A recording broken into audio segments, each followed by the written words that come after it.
Qu'est-ce que la mythologénie ? Eh bien, vous devez savoir que tout commence avec le professeur. Après avoir consacré son existence à étudier l'ethnologie et la futurologie, le professeur, de son vrai nom, écrivit un essai intitulé « La théorie du syncrétisme fictif ». Qu'est-ce que le syncrétisme ? Le syncrétisme, c'est la fusion de deux concepts afin de n'en former plus qu'un. Ces concepts peuvent être des cultures, des dogmes ou des religions. L'histoire de l'humanité est syncrétisme. Nous sommes tous des êtres syncrétiques, car en chacun de nous se trouve l'héritage culturel et génétique de la fusion de deux entités littéralement opposées, un homme et une femme. Pour résumer, le syncrétisme, c'est 1 + 1 = 1. La théorie du syncrétisme fictif fait le dur constat d'une génération en perte de repères, majoritairement due à l'inefficacité des récits antiques dans le monde présent. De nos jours, la science subordonne les explications mystiques, nous laissant désaccordés face à la mélodie de nos histoires anciennes. En l'absence d'une mythologie collective efficace, les êtres humains chercheront alors de nouveaux panthéons.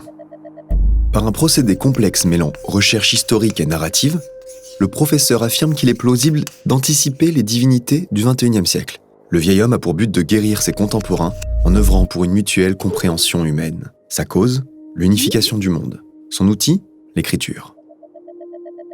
L'ultime chapitre du manuscrit expose la mythologénie. Mythologénie, nom féminin, contraction de mythologie et génération Y, ensemble des divinités syncrétiques contemporaines. Qu'en est-il ? Dans un monde à l'unification culturelle quasi totale, les prochaines fusions syncrétiques naîtront de l'union de traditions anciennes et de fictions contemporaines. Ces nouveaux mythes engendreront des néo-divinités composant un panthéon moderne et cosmopolite, la mythologénie. Au sein de la théorie du syncrétisme fictif, le professeur insiste sur un élément crucial, le masque. Toutes les divinités de la mythologénie proviennent de personnages fictifs masqués, car le masque, c'est la transfiguration, l'identification universelle. Du masque chamanique au masque de super-héros, en passant par le masque funéraire, la chose figure le lien au divin. Le masque, c'est le passage d'humain à surhumain. La théorie du syncrétisme fictif établit 5 grandes familles de personnages masqués. DC Comics, premier comics américain servant une propagande anti-nazie et anticommuniste. Marvel, comics concurrents. Leurs thématiques sont plus actuelles et tournées vers un public plus jeune. Science-fiction, qui se popularise grâce aux magazines SF et à l'arrivée des effets spéciaux au cinéma. Horreur, anti-héros foncièrement mauvais mais personnages principaux de leur propre récit. Et enfin, univers indépendant, personnages masqués hors catégorie ayant marqué l'histoire de la fiction. La théorie du syncrétisme fictif fut auto-imprimée en 2004 au petit nombre de 13 exemplaires. C'est de la science-fiction. Ouais, non mais bon, cet homme, c'est soit un génie, soit un fou. Nous sommes peut-être face à la prochaine Bible et tout le monde s'en fout. Bien que les avis divergent, le livre trace encore aujourd'hui doucement son chemin dans le petit monde sectaire des sciences sociales. Malheureusement, l'œuvre fut un échec. Mais l'éclairé professeur comprit une chose. Dans un monde nourri d'images, le texte est une arme bien faible lorsqu'il s'agit de toucher conscience collective et générations futures. Alors, lorsqu'un soir de printemps, 2 jeunes gaillards peinturluèrent le côté de sa maison, le vieil homme n'y vit pas là une triste dégradation, mais bien une belle fortune qui frappait à son mur. Le professeur prit les 2 jeunes gaffeurs sous son zèle et les nomma Naughty et Arrose, faisant d'eux ses novices. Plus tard, il leur transmit sa méthodologie, ou comment anticiper les divinités de la mythologénie. La divulgation d'une néo-divinité suit continuellement le même schéma créatif.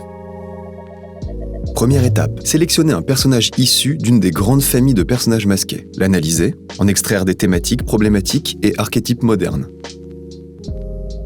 Deuxième étape, trouver une culture ancienne répondant aux résultats trouvés. Troisième étape, enquêter afin d'effectuer une analyse comparative entre le personnage fictif et le peuple en question. Cette étude déterminera ou pas la cohérence du lien établi.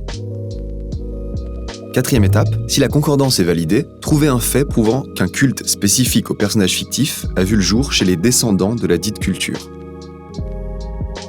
Cinquième étape, concevoir un visuel, un visage, un regard, allouer un souffle graphique au culte mythologénien. 6e et dernière étape, répandre la bonne parole à travers des créations dites iconodules. Les 5 grandes familles de personnages peuvent être perçues comme des épisodes où chaque quintuple formerait une saison. À ce jour, la 3e saison est en cours. La mythologénie a déjà révélé 13 épisodes, et d'autres viendront. Le Panthéon s'agrandira, s'élèvera, révolutionnant peut-être nos croyances, et nous réunissant toutes et tous, membres d'une seule et grande famille, sous un syncrétisme abouti, global, fictif, celui du professeur, celui de Naughty et Arrose, celui de la mythologénie.